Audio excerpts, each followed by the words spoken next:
Welcome to the Women Talk podcast, where ordinary women share their extraordinary stories. We would love for you to share your story on our podcast. Go to www.womentalk.ca and apply to share your story. And now let's welcome your host, founder, and CEO of Women Talk, Bridget Lessard-Diel.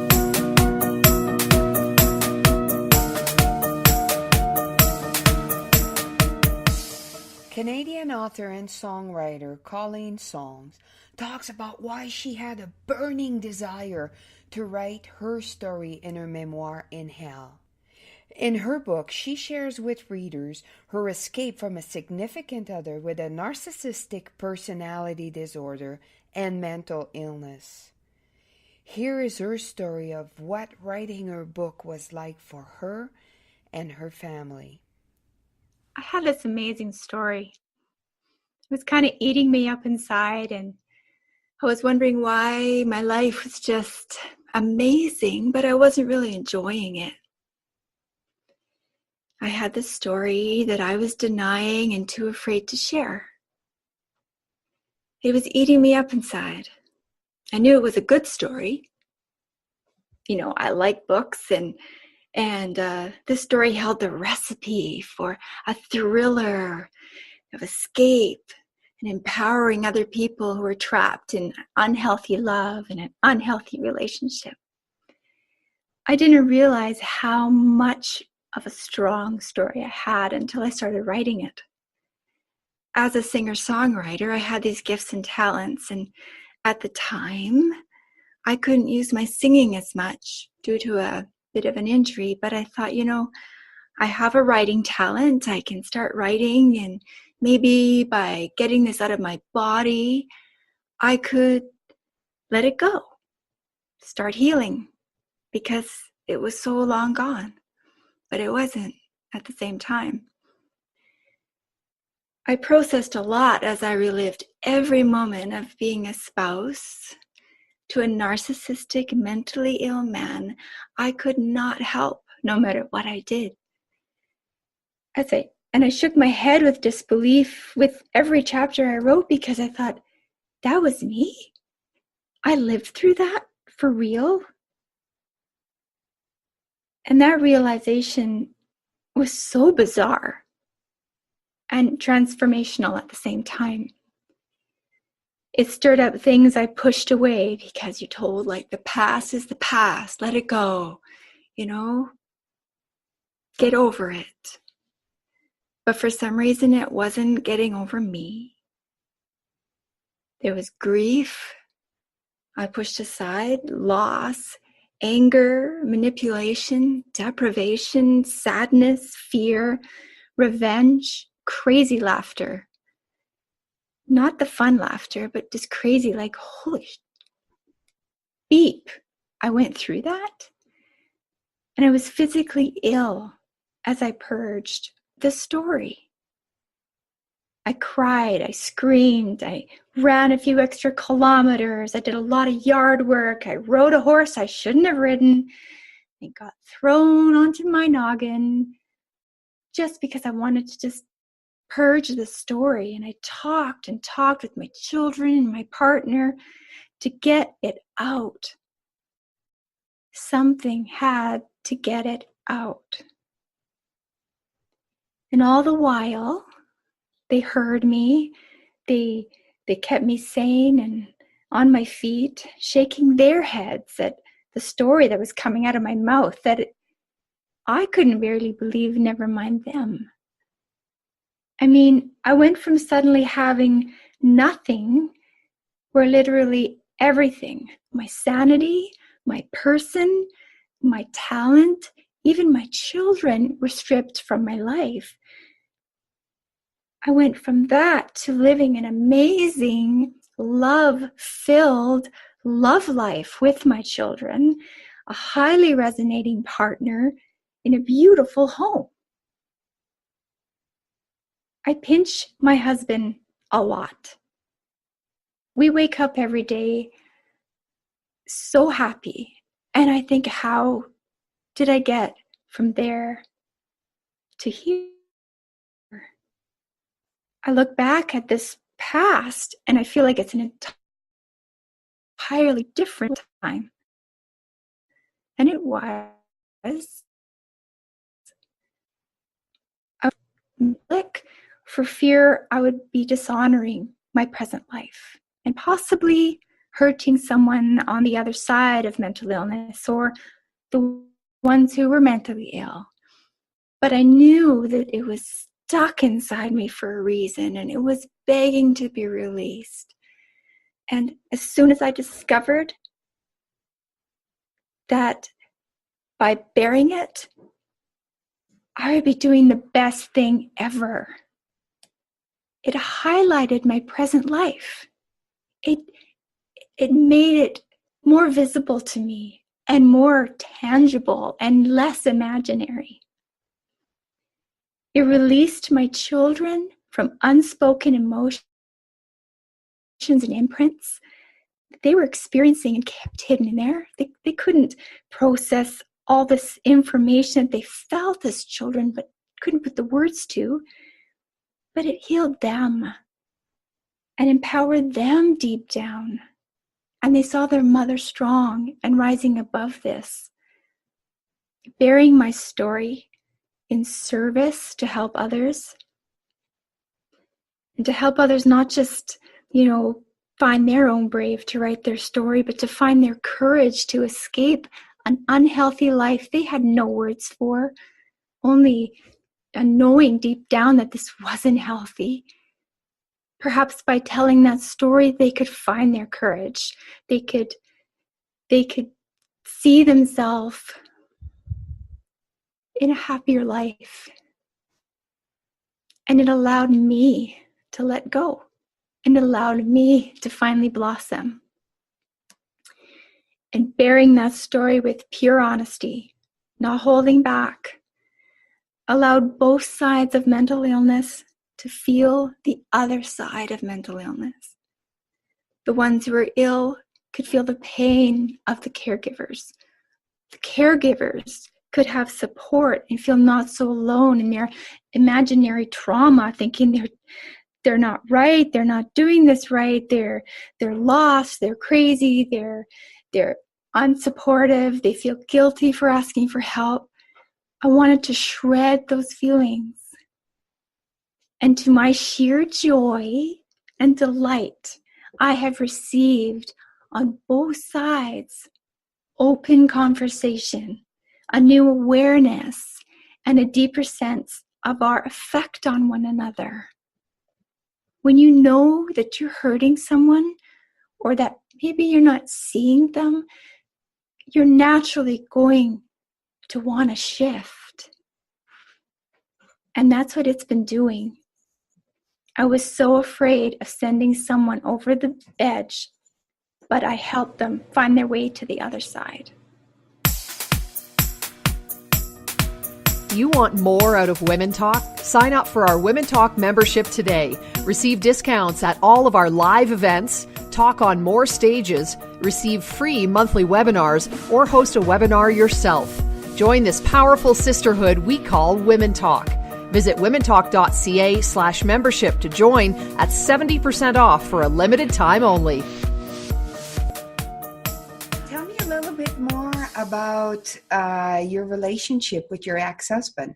A little bit of the story. Well, I met him at a time when I was, a single parent, and was he the father of your children? No, he was my second husband. The father of my children. We've been great friends since I met him at 14. We were just married too young.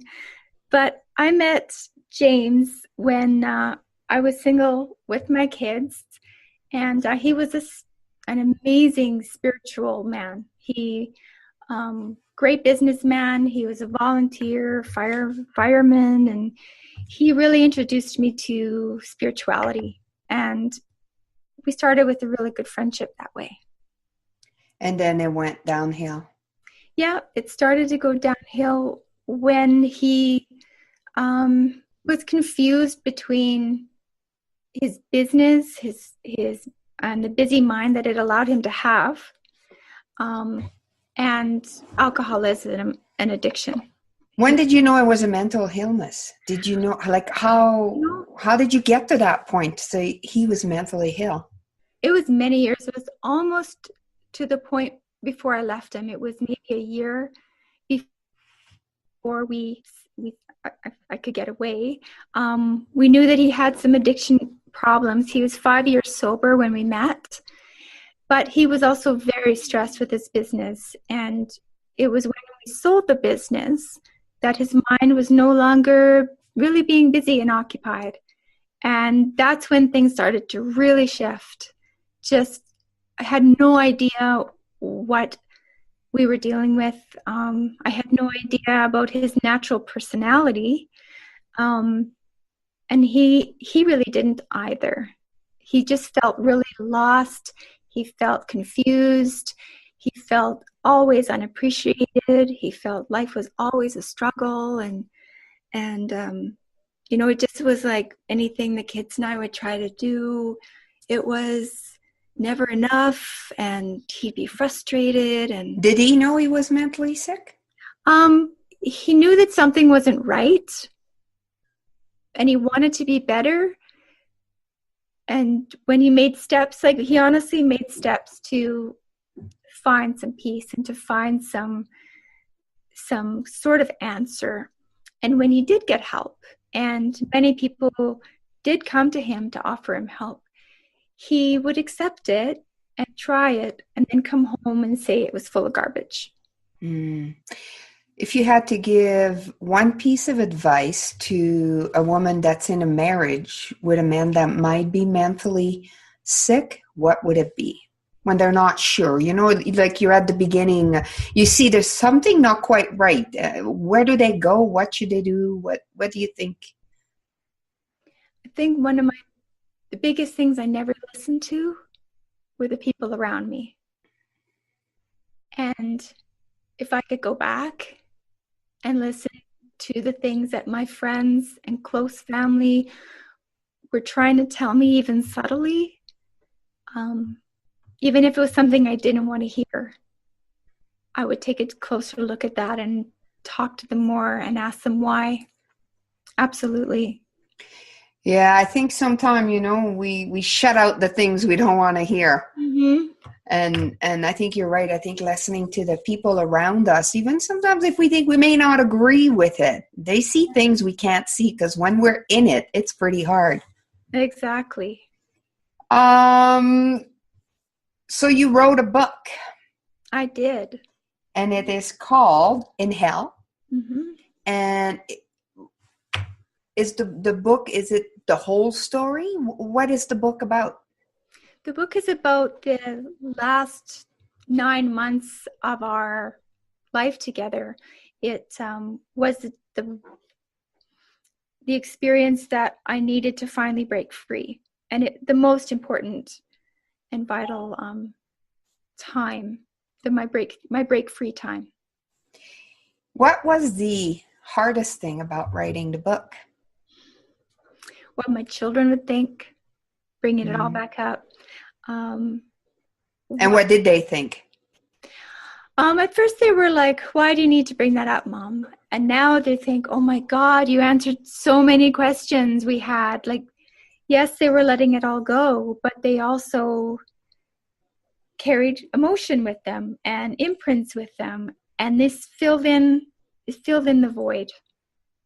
It made them see me as a woman, not just a mom. I like that. So when you would write your book, where would you write your book? Where did you write? Were you outside, inside? Where were you sitting to write? Or did you write sitting on a horse? Well, in my mind, I sure did. Because you love horses, right? Yes, and I started writing it here in Calgary. I just started as a blog because I thought I'd just like dip my toe in really carefully. And after about, the third or fourth chapter, I had 4,000 reads. And I thought, okay, I need to write this. But we had to move. We had a contract out in Kananaskis to manage a ranch that was being sold. So I took advantage of my piece out there and I wrote the majority of it in an old cabin that was kind of cleaned out and assigned for me to go and escape and just write. And so 3 years out there. It took you 3 years to write your book? It took 5 in total. Wow. Right from start to finish, but three years of it there. So so you're a singer as well. Do you write your music? yeah, I write the lyrics and the music. So did you write any songs about this story? Oh yes, it's actually in the book. The lyrics are in the book. So you have one song or more, or? I have a few. Some of them I wrote years ago, and I kind of feel like they were telepathic or something. But there was one that I wrote during the journey that I was on, and another I wrote to interpret the journey, and both of them are in the book. So did writing the book heal a lot of your wounds? Oh yeah, I thought it would just make it all worse, but it's so funny. It's everything purged from literally physical sores and illness and crying and emotional turmoil here and there. But it also, every chapter made me feel lighter. It made me feel freer and made my eyes more open, and it just gave me a different perspective on myself, my inner healing, and what I needed to grow from as well. So I always have this saying, I always think that life happens for you, not to you. Do you feel that way about this part of your life that happened to you? There is no way I would have resonated as highly as I did without that story, because I would not have attracted the intense life and love that I have now if it was not for the intensity of the work I needed to do throughout that journey. So if you had a choice, you went back and you could live through it or skip that part of your life, what would you do? Well, now that you know where you are and everything that has happened, would you keep it? I might not have prolonged it this long. but at the same time, I believe in perfect time sequence. I believe that the perfect time for me to learn the lessons I did, to be in the places where I was, to experience what I needed, was absolutely what I needed to resonate at this level here and now. How do your children feel about the journey? Like, were they involved in the journey? Was it scary for them? How did they survive all of this? And how can we, as moms, help our children if they've suffered anything like this? Well, it was looking back, I can ask my son. Yesterday, I found an old letter he wrote, and I just fell apart. And I had to talk to him and say, like, did this affect you? Tell me what you felt. And so he did. He was very open. This has opened our communication so deeply that they didn't even expect it. But also they want me to get it. It's over with now, Mom. You got it out. Let's not waste a moment of our beautiful life grieving anymore, because we all just did our best. When it comes to parents, women or men, because men are abused in relationships too. And when it comes to your children, if this is a mixed marriage or anything, to set your emotions aside and to think of those children. They are our first priority. And it's my biggest regret. It's my deepest forgiveness that I have to try and procure for myself. At the same time, and they will acknowledge that they are great individuals now because of the strength they needed to survive. And luckily they had a very supportive and great father. there when I couldn't be. But I tell you, they are a priority. If that's the one thing, maybe I might not have learned what I've learned now, but if I was more awake at the time, I would have maybe just stayed single a little while. A while. So do you like writing books or singing better? Lately I've really been loving writing. The singing is, it's a beautiful gift that I've had to try and work at a lot to recover, but I'm really loving writing. It is bringing me to a whole new level of expression. My poetry and commissioned writing for other people, and that's hard because you have to dig into their emotions and to their thoughts, and that really puts you in a very vulnerable place because it challenges your intuition a lot. But I am just loving the thrill of it. It is quite the challenge, and it's a whole new experience. And you're a beautiful writer. Thank you. So the book, In Hell, where can people buy the book? Because I think you should buy the book. It is a beautiful book. The cover, even the cover is beautiful. Everything about it is beautiful. So where can people get the book? They can get off my website. I have a list of all the formats where they can purchase directly from me. If they're in Canada and they want to order one, I can sign a copy to their liking, or there's, Amazon and Indigo and all those things. And what's your website? colleensongs.com/shop. Shop. I like that. Yeah. And I got great news. Oh, what is the news? So in May, I'm doing a little book tour on the island. Ooh, Vancouver Island, you mean? Yes. And Chapters in Victoria wants to carry my book. Wonderful. I'm going to be doing a book signing at Chapters and a few other places around with. And what are the dates for those? May 17th is the... May 17th, 2018. Yeah, that's the Oak Bay Library. And then May 26th is Chapters Victoria. Oh, that's wonderful. So people may be listening to this podcast like 2 years from now. So if you've missed the book launch, you can still buy the book. Oh, yeah. To go to colleensongs.com and get your copy of this beautiful book. Colleen, you're a beautiful lady, beautiful spirit. You always calm me down, but we have some good giggles together too, because you have spoken at a few of my chapters of Women Talk. Yes. And sang. Yes. So thank you for sharing your story with us. You're welcome. Thanks for receiving it. Bye-bye. Bye now. If you have a burning desire to share your story with our audience, apply to be on our podcast. To apply and find a full list of our podcasts, go to www.womentalk.ca.